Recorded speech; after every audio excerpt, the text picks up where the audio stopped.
Hi, I'm Selina, and I wanted to talk about something that was part of my CBYX experience, which was applying to college. So I think the first thing to note is that the American process for applying to college is very different from that of from what the students in Germany have to do, because it is a year-long process that we start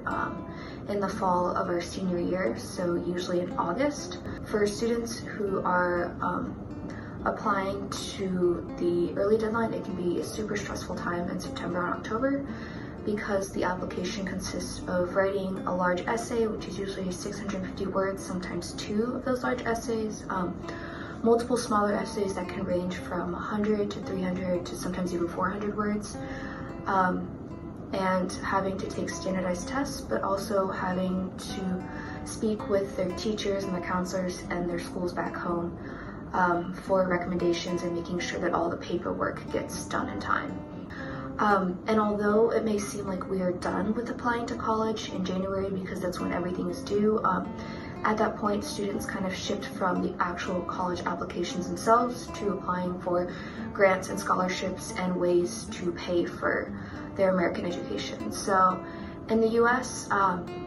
the education can range from somewhere between like $15,000 to $20,000 to $70,000 a year. So it is very expensive, and that's why a lot of students will focus on trying to find ways of getting money to help pay for school. So for us, that's kind of what we do during all of the spring semester, and it really doesn't kind of, the stress and the anxiousness doesn't kind of go away until May, when everyone kind of makes their decisions on where they want to go to school. And